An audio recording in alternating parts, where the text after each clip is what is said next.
Well, just because Pride Weekend and Pride Month has ended doesn't mean you should stop celebrating and expressing who you are. A huge form of expression comes from books, and my next guest has created a bookstore in North Seattle to specifically highlight LGBTQIA+ books.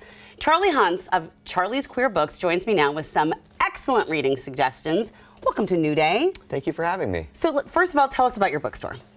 We opened in November. We are one of 8 queer bookstores in the country and the only on the West Coast. Wow. And it's been 20 years since Seattle had a queer bookstore. Unbelievable. And also, apparently, you have the nicest bathroom in all the bookstores, according to the Seattle Times.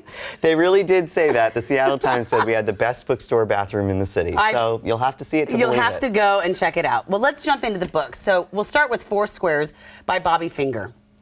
So Four Squares just came out. It's a piece of literary fiction that reminds me a lot of Tales of the City, if you're familiar with that series.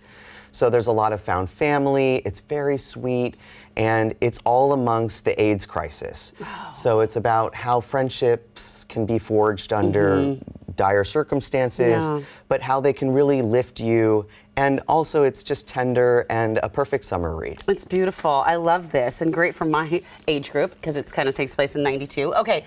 Ooh, this one's sassy looking. Exhibit, a novel. Ooh. Exhibit is by one of the best literary fiction writers in our time right now. R.O. Kwon. It just has such beautiful writing that gets right at the heart of every sentence. It's about a photographer who meets a ballerina at a party. They become so fascinated with each other, and one of them lets out that they have a family curse. And so the two just work just full force with desire and trying to avoid the repercussions of telling about the curse. This sounds delicious. Okay, Second Night Stand. I like this. If you're a romance fan, this is fabulous. It's about, again, a ballerina who meets a burlesque dancer. Oh. Both need to raise money to save their respective dance organizations. So they meet, they have a one-night stand, and plot twist, they end up joining, unbeknownst to each other, a reality TV show to win $1 million so that they can save their respective And they have to work against each other? And try to resist temptation. Ooh. This book is really cool because it's actually written by a married couple. Oh, how cute. Who have been together for over 20 years. Oh, that sounds like so much fun. Like a Hallmark movie right there. Okay. Exactly. Pretty, a memoir. This looks powerful. This one is written by a black transmasculine person from Texas who is a poet, and this is their memoir. It's one of the most well-constructed memoirs I've read in a very long time. It's got a mix of mediums, it's got some of their poetry in here too, so you can really connect with who they are. But they look at what it means to be othered. And particularly in Texas, where being black and being a trans person can be very dangerous. And so this is just such a surprisingly fabulous hit in the memoir circle. Wow, this looks beautiful. And then finally, the one I was really excited to get to, The Night of Baba Yaga, a novel. So Baba Yaga is a kind of a long-standing feature in literature, but what is this one about?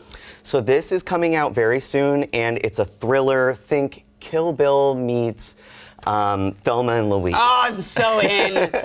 So this fighter, she gets kidnapped and told that she has to protect the boss's daughter, who is very quiet, and they fall in love, and so they're trying to figure out how to exist in a world that doesn't want them to exist. So it's a great revenge tale.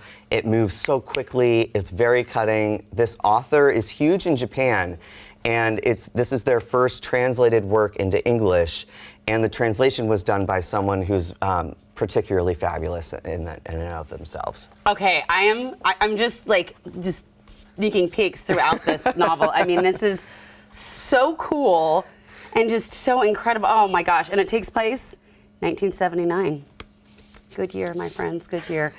Oh, it has been a pleasure talking with you, Charlie. This is so cool. Thank you for giving us this great list of reading for our summer reading.